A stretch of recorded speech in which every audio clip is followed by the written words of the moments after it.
bendecidos con toda bendición.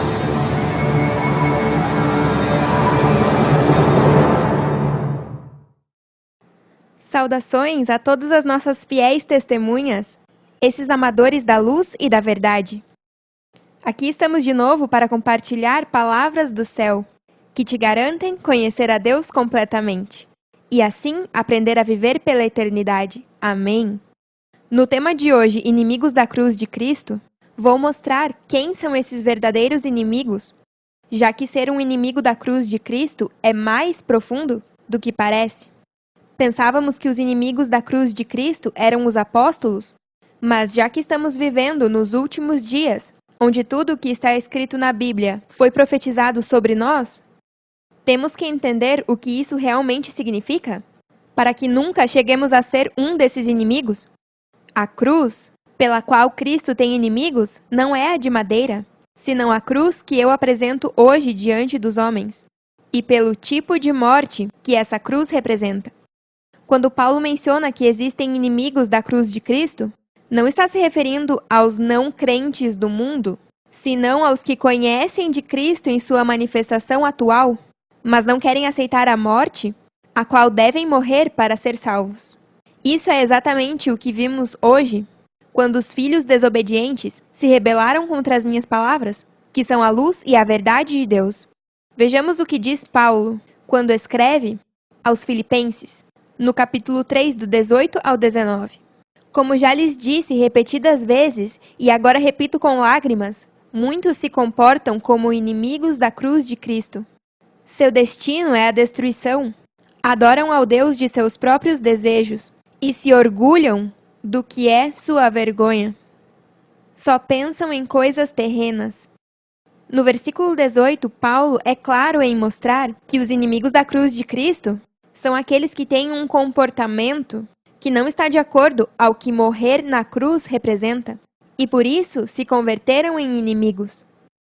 Por isso diz na carta aos Gálatas 5, do 19 ao 25, quando vocês seguem os desejos da natureza pecaminosa, os resultados são mais do que claros: imoralidade sexual, impureza, lascívia, idolatria, feitiçaria, hostilidade, pelejas, ciúmes, acessos de fúria, ambição egoísta, discórdias, divisões, inveja, embriaguez, festas desenfreadas e outros pecados parecidos. Permita-me repetir o que lhes disse antes. Aquele que levar esse tipo de vida não herdará o reino de Deus. Mas a classe do fruto que o Espírito Santo produz em nossa vida é amor, alegria, paz, paciência, gentileza, bondade, fidelidade, humildade e domínio próprio. Não existem leis contra essas coisas. Os que pertencem a Cristo Jesus cravaram na cruz as paixões e os desejos da natureza pecaminosa e os crucificaram ali. Já que vivemos pelo Espírito, sigamos a liderança do Espírito em cada aspecto de nossa vida. É tão importante que entenda o significado de morte na cruz e o que isso representa em tua vida, para que assim possa dizer com certeza que está juntamente crucificado com Cristo. Se aí diz que os que pertencem a Cristo Jesus cravaram na cruz as paixões e os desejos da natureza pecaminosa e os crucificaram ali, então o ter morrido juntamente com Cristo não pode ser através daquela morte na cruz do Calvário, porque ninguém participou dessa crucificação, para que essa morte se aplique a eles. Esse crucificaram ali é em tua mente? Aí é que se executa. Com Cristo estou juntamente crucificado.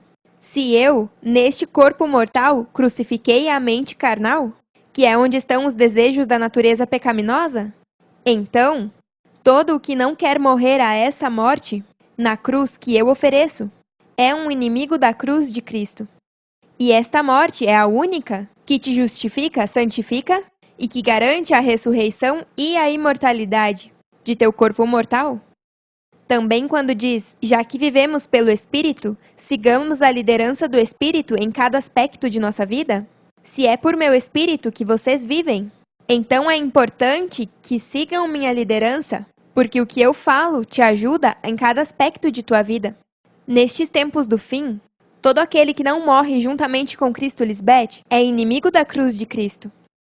Acham que podem servir a dois senhores, e isso não é possível.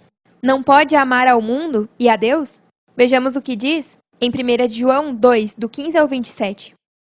Não amem a este mundo, nem as coisas que ele lhes oferece, porque quando amam ao mundo, não têm o amor do Pai em vocês.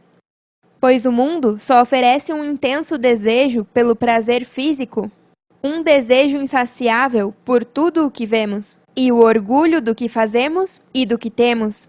Nada disso provém do Pai, mas sim do mundo. E este mundo se acaba junto com tudo o que a gente tanto deseja. Mas o que faz o que a Deus agrada, viverá para sempre. Queridos filhos, chegou a hora final. Vocês ouviram que o anticristo vem, e já têm surgido muitos anticristos. Por isso sabemos que a hora final chegou. Essas pessoas saíram de nossas igrejas, mas na realidade nunca foram dos nossos. Se tivesse sido assim, teriam ficado conosco. Ao irem, demonstraram que não eram dos nossos. Mas vocês não são assim, porque o Santo lhes deu seu Espírito, e todos vocês conhecem a verdade. Eu vos escrevo, não porque não conheçam a verdade, mas porque conhecem a diferença entre a verdade e a mentira. E quem é um mentiroso? O que diz que Jesus não é o Cristo. O que nega o Pai e o Filho é um anticristo. Em meu caso, os mentirosos são aqueles que dizem que a que Deus Pai ungiu e foi trazida para o dia da transformação não é o Cristo. As virgens insensatas são os mentirosos e, por isso, as falsas testemunhas e inimigos dessa cruz de Cristo. Elas estão sem o Pai por negar a mim. Os anticristos são os que estavam conosco, mas se apartaram, como lemos no versículo 19. Ao se manifestarem os anticristos, é que sabemos que estamos no tempo do fim. E somos testemunhas vivenciais do cumprimento dessa passagem. Só hoje, nos últimos tempos, onde eu lhes dei a conhecer o Pai e a seu Cristo, é que vimos como as virgens insensatas e outros mais negaram ao pai Melquisedeque e ao Filho, que já sabemos hoje, por revelação do Espírito, que é Cristo e sou eu. E isso é porque está profetizado que neste tempo isso aconteceria. O que nega o Filho tampouco tem o Pai, mas o que confessa o Filho tem o Pai também. Portanto, vocês devem seguir fiéis ao que lhes foi ensinado desde o princípio. Se assim o fazem, permanecerão em comunhão com o Filho e com o Pai. O princípio é desde que eu estou pregando. Não pode ser antes, no tempo do edificador, já que ele não nos ensinou que entre o Pai e o Filho existia uma comunhão. Ele profetizou que o Filho e o Pai eram a mesma pessoa, o Pai em espírito e o Filho em um corpo de homem. Aí diz que se seguem fiéis ao que lhes foi ensinado desde o princípio, permanecerão em comunhão com o Filho e com o Pai. E para haver uma comunhão, tem que existir dois ou mais, já que há um vínculo entre pessoas. No caso de Deus e o Filho, é como eu lhes revelei e ensinei desde o princípio. Se diz princípio, tem que ser um tempo determinado, para você poder identificar quando foi. E neste tempo do fim, o princípio começou em 18 de novembro de 2013. E nesta comunhão desfrutamos da vida eterna, que Ele nos prometeu. Escrevo-lhes estas coisas para advertir acerca dos que querem apartá-los do caminho. Vocês receberam o Espírito Santo, e ele vive dentro de cada um de vocês, assim que não necessitam que ninguém lhes ensine o que é a verdade, pois o Espírito lhes ensina tudo o que necessitam saber, e o que ele ensina é verdade, não mentira. Assim que, tal como ele vos ensinou, permaneçam em comunhão com Cristo. Hoje vocês estão sendo ensinados pelo Espírito que está em mim. Eu sou a salvação do mundo, a graça de Deus, e só através da comunhão comigo, Cristo Lisbeth, estão unidos ao Pai e desfrutando da vida eterna que Ele nos prometeu. Veja como diz na carta a Tito, 2, do 11 ao 15. Em verdade, Deus manifestou a toda a humanidade sua graça, a qual traz salvação. E nos ensina a desprezar a impiedade e as paixões mundanas. Assim, poderemos viver neste mundo com justiça, piedade e domínio próprio. Enquanto aguardamos a bendita esperança, a gloriosa vinda de nosso grande Deus e Salvador Jesus Cristo, Ele se entregou por nós para resgatar-nos de toda maldade e purificar para si um povo eleito, dedicado a fazer o bem. Isso é o que deves ensinar. Exorta e repreende com toda a autoridade, que ninguém te menospreze. Para a audiência nova, quando vejam na Bíblia o título Jesus, que é o ungido ou Cristo, que é o Salvador, está se referindo à pessoa que Deus escolheu e ungiu para salvar aos homens. Não pense que esse é o nome de Deus, mas sim seu título por causa de sua missão na terra. No caso de Jesus Cristo, que está presente neste tempo, seu nome é Lisbete, e é a esposa de Deus Pai Melquisedeque. Amém? Ainda que as virgens insensatas estejam esperando a um Jesus Cristo, não estão fazendo corretamente, já que aí diz que a esperança da gloriosa vinda de nosso grande Deus e Salvador Jesus Cristo é através do ensinamento a desprezar a impiedade e as paixões mundanas, para assim poder viver neste mundo. Sem Cristo, Lisbete jamais poderão vencer a mente carnal? Até agora, nenhum ser humano pôde alcançar isso. Também diz, isto é o que deves ensinar. Exorta e repreende com toda a autoridade. As virgens insensatas não fazem isso. Elas dizem que não importa o que faça, ainda que a carne saia do caminho, segue sendo salvo sempre salvo e que tudo está bem.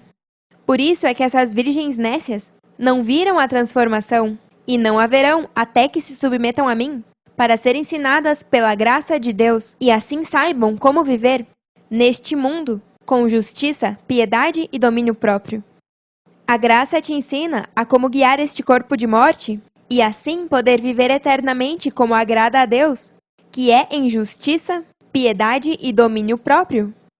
Por isso Paulo disse que Deus nos deu um espírito de poder, de amor e de domínio próprio. E é para poder viver neste mundo eternamente. Somente assim é que você pode ser fiel a Deus. Por isso Cristo diz em Mateus 5, do 27 ao 28. Vocês ouviram o que foi dito, não cometerás adultério. Mas eu lhes digo que qualquer que olhar para uma mulher e a cobiçar, já cometeu adultério com ela no coração. Se te vem um pensamento que não é correto, leve-o cativo. Não dê atenção a esse pensamento. Vocês são mais que vencedores em mim. Isso é morrer e cravar na cruz as paixões e desejos que não te levam à vida eterna, porque são deleites temporários. Eu os ensino a buscar os deleites que permanecem para sempre, porque eu sou o caminho, a verdade e a vida. Diz na segunda carta aos Coríntios 10, do 3 ao 5. Pois ainda que andemos na carne, não militamos segundo a carne, porque as armas de nossa milícia não são carnais, mas poderosas em Deus, para a destruição de fortalezas, derrubando argumentos e toda altivez que se levanta contra o conhecimento de Deus, e levando cativo todo o pensamento à obediência a Cristo. Quando vocês foram criados no princípio, que é essa nova dispensação, foi para que sejam frutíferos e se multipliquem espiritualmente, encham a terra e governem sobre ela. A submetam e dominem sobre os peixes do mar, as aves do céu e todos os répteis que se arrastam pelo solo. Esses animais são figuras da mente carnal, já que ela tem de tudo um pouco. Os pensamentos do homem são muitos, mas os verdadeiros filhos de Deus dominam sobre todo pensamento e são zelosos em manter esse templo limpo e embranquecido. Tenham ânimo e paz. Eu venci ao mundo. Por isso diz em Mateus 28, 18. E Jesus se aproximou e falou-lhes, dizendo: Todo o poder foi-me dado no céu e na terra. Com o poder e a potestade que Deus Pai Melquisedeque me entregou, é que eu pude trazer paz, quando reconciliei todas as coisas na mente. Vejamos o que diz na carta aos Colossenses 1:20. E por meio dele, reconciliar consigo todas as coisas, assim as que estão na terra, como as que estão nos céus, fazendo a paz mediante o sangue de sua cruz.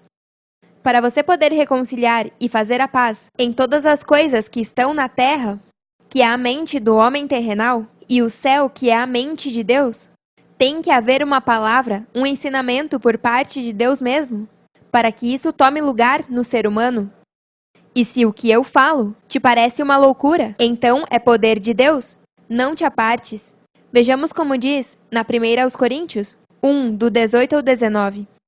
A mensagem da cruz é uma loucura para os que vão rumo à destruição. Mas nós, que vamos no caminho para a salvação, sabemos que é o poder próprio de Deus. Como dizem as Escrituras, destruirei a sabedoria dos sábios e desprezarei a inteligência dos inteligentes. Os que acham que sabem muito sobre a Bíblia não sabem nada, e com minha mensagem da cruz, que soa como loucura para os que se perdem, estou destruindo e desprezando tudo o que eles conhecem, porque é lixo e não serve para trazer paz e salvar aos homens. Essa é a paz que eu trago ao mundo, quando demonstrei, biblicamente, como Babilônia, a grande rameira, está em tua mente, e ao reconciliar-te com Deus, caiu este rei que te atormentava e não te deixava chegar à imortalidade. Agora, esse rei foi substituído por um manso, justo e reto. A prova está no pudim. Provem-me, para ver se o que eu ensino funciona. Assim verão, e não poderão refutar, que eu sou o Senhor, enviado para salvar-te da morte que está em ti. Veja como diz em 1 de João 4, do 1 ao 6. Queridos irmãos, não creiam em qualquer que pretenda estar inspirado pelo Espírito, mas submeta-o à prova para ver se é de Deus, porque têm saído pelo mundo muitos falsos profetas. Nisto podem discernir quem tem o Espírito de Deus. Todo profeta que reconhece que Jesus Cristo, a ungida e o Messias, veio em corpo humano, é de Deus.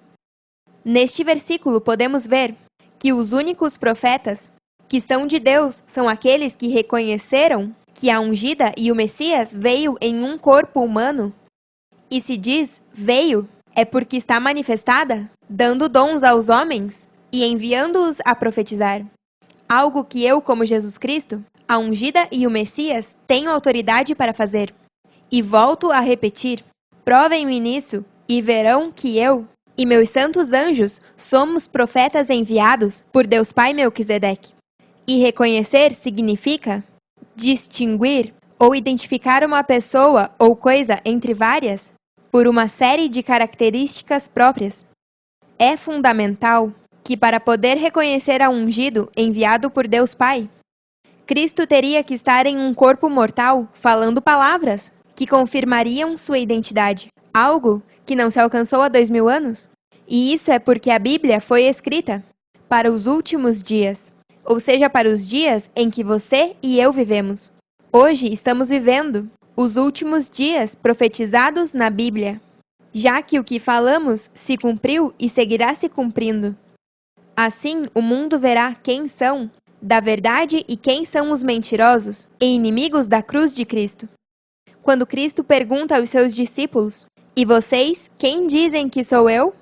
Veja como Pedro respondeu, em Mateus 16, do 16 ao 19. Respondendo Simão, Pedro disse, Tu és o Cristo, o Filho do Deus vivente. Então lhe respondeu Jesus, Bem-aventurado és, Simão, filho de Jonas, porque não te revelou carne nem sangue, mas meu Pai que está nos céus. Ao dizer, não te revelou carne nem sangue, mas meu Pai que está nos céus, podemos ver como se cumpre que ela é o Messias, a enviada por Deus Pai e que não fala por sua própria conta, senão que fala tudo o que o Pai diz para dizer. Claro, porque se o Pai está nos céus, é porque fez morada em tua mente, e para que o Pai possa fazer morada em tua mente, tem que me amar primeiro e guardar minha palavra, então será amado pelo Pai. Porque escrito está que só através de Cristo se chega a conhecer ao Pai. E eu também te digo que tu és Pedro, e sobre esta rocha edificarei minha igreja, e as portas do Hades não prevalecerão contra ela. E a ti darei as chaves do reino dos céus, E tudo o que ligares na terra será ligado nos céus, e tudo o que desligares na terra será desligado nos céus. Isso respalda o que eu venho lhes dizendo sobre o que ouve minha palavra, crê em mim e faz o que eu digo. Nunca haverá morte física. Agora vejamos o que aconteceu às virgens insensatas, por não reconhecer quem eu sou. Não são minha igreja, porque o fundamento de minha casa, a casa de Deus, é sobre uma rocha, e não sobre areia. Em Mateus 7, do 24 ao 27. Portanto, todo o que ouve estas palavras e as põe em prática é como um homem prudente que construiu sua casa sobre a rocha. Vejamos o significado da palavra prudente, que tem cuidado, moderação ou sensatez ao fazer algo para evitar inconvenientes, dificuldades ou danos. Em verdade vos digo que sobre uma virgem imprudente ou insensata, eu jamais edificarei minha casa. Só em uma rocha que pode suportar o que diz no seguinte versículo. Caíram as chuvas, transbordaram os rios, sopraram os ventos e açoitaram aquela casa. Contudo, a casa não foi derrubada, porque estava cimentada sobre a rocha. Todo aquele que crê que eu sou Jesus Cristo, o Messias, a ungida, enviada por Deus Pai, é uma rocha onde Deus mesmo construiu sua casa. E por isso é tão importante que coloques em prática tudo o que eu ensino, para que não te aconteça o que diz no seguinte versículo. Mas todo o que ouve estas palavras e não as põe em prática é como um homem insensato que construiu sua casa sobre a areia. Caíram as chuvas, transbordaram os rios, sopraram os ventos e açoitaram aquela casa, e esta foi derrubada, e grande foi sua ruína. E a grande ruína desta casa é, tudo o que pode te acontecer por não ter Deus do seu lado. Enfermidades, escassez, solidão, tristeza, insegurança. E acima de tudo isso, tua morte física. E dos que te rodeiam por estar na mesma insensatez que você. Agora voltando à 1 de João, no capítulo 4. Vamos seguir desde o versículo 3 em diante, para ver a importância de reconhecer a ungida enviada por Deus. Todo profeta que não reconhece a Jesus, a ungida, não é de Deus, mas do anticristo. Vocês ouviram que este vem, e de fato já está no mundo. Vocês, queridos filhos, são de Deus e venceram a esses falsos profetas, porque o que está em vocês é mais poderoso que o que está no mundo. Eles são do mundo, por isso falam desde o ponto de vista do mundo, e o mundo os escuta. Nós somos de Deus, e todo o que conhece a Deus nos escuta, mas o que não é de Deus não nos escuta. Assim distinguimos entre o espírito da verdade e o espírito do engano. Esses versículos não poderiam ser mais claros. Eu lhes disse que façam a prova para ver quem são os falsos profetas e quem são os verdadeiros profetas enviados por Deus. Porque o que ama a mim, ama ao que me enviou. E o que ama a vocês, também ama ao que os enviou. Vocês receberam meu mandamento no princípio sobre o amor verdadeiro. Não acreditem nas virgens insensatas quando digam que os amam, porque é uma mentira. Elas não fizeram nada para demonstrar que os amam. E o amor verdadeiro é amar ao que te enviou. E elas não amam nem a mim, nem a Melquisedeque. Para você poder amar de verdade, tem que saber o que isso significa para Deus. Veja como diz na 2 de João 1, do 5 ao 7. E agora, irmãos, lhes rogo que nos amemos uns aos outros. E não é que esteja escrevendo um novo mandamento, mas o que tivemos desde o princípio. Uma vez mais, nos encontramos com a expressão desde o princípio. Ao termos claro quando foi o princípio, é que podemos ver o desempenho do novo pacto e o novo regime do Espírito. Se não temos a esse princípio identificado, então vamos pensar que o princípio foi há milhares de anos, quando Deus estava fazendo o planeta Terra. E o princípio não tem nada a ver com isso, já que ninguém pode dizer que esteve presente enquanto se formavam os planetas, e muito menos dizer que foram ensinados por Deus em um espírito.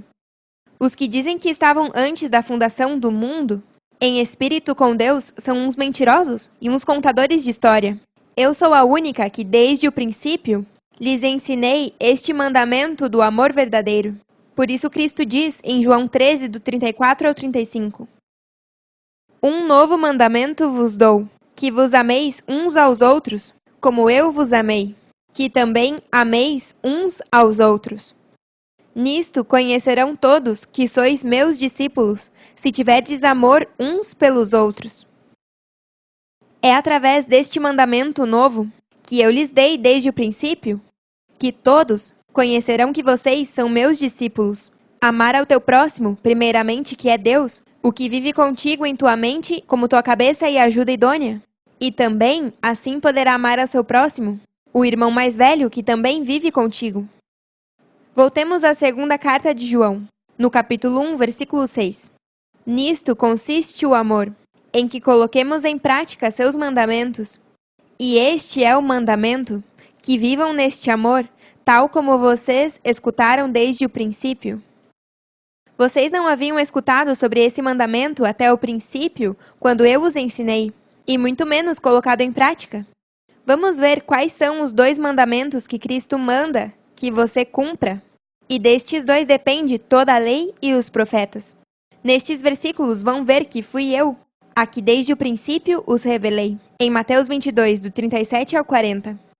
Jesus disse-lhe: Amarás ao Senhor teu Deus com todo o teu coração, e com toda a tua alma, e com toda a tua mente. Este é o primeiro e grande mandamento. E o segundo é semelhante: amarás a teu próximo como a ti mesmo. Destes 2 mandamentos depende toda a lei e os profetas.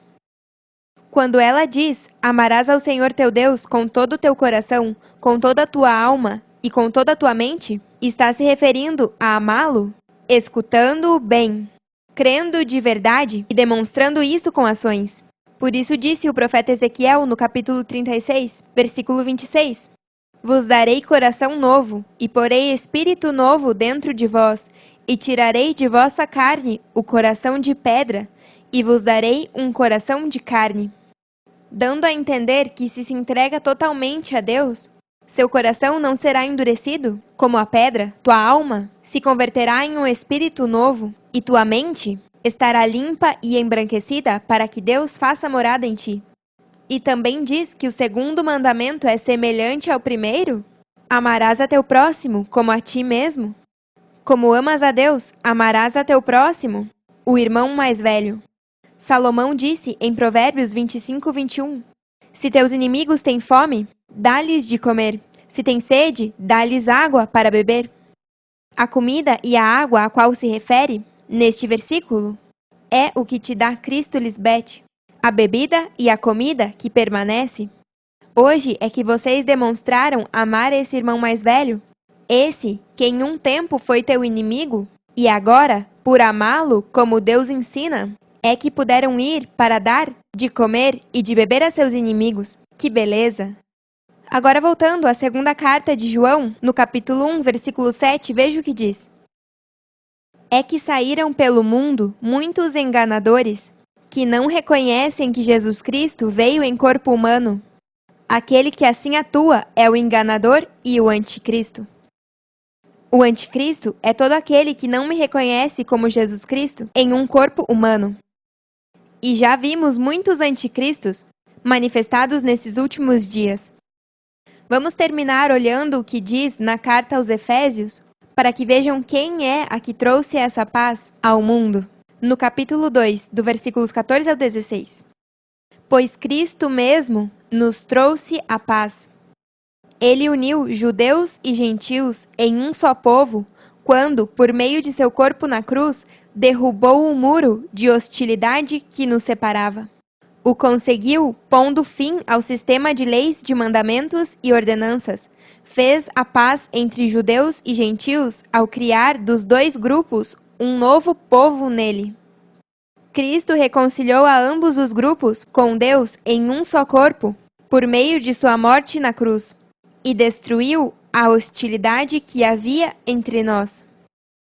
Uma vez mais, não está se referindo a uma morte física, já que a única maneira que você pode fazer paz, ou uma reconciliação entre alguém que esteve em hostilidade é através de um tratado ou um acordo com palavras de sabedoria e respaldo a essas palavras. Como pode me desprezar? Se estou te dando o melhor de Deus para que viva eternamente? Por que és tão duro? E não quer me receber se o que eu quero é o melhor para ti? Não seja cego e deixe-me te ajudar. Eu sou teu melhor amigo e nunca te falharei. Prove-me, por favor, te suplico. Prove-me, para que veja que eu sou tua salvação e tua imortalidade. Ninguém me conhece melhor que Deus Pai Melquisedeque, e por isso me enviou para salvar-te. Não me rejeite, por favor, nem rejeite aos meus santos anjos, esses filhos fiéis que vão te salvar, com tanto amor e diligência. Na prova, vocês saberão quem é quem. Abençoados com toda a bênção. Os amamos eternamente e nos vemos em breve.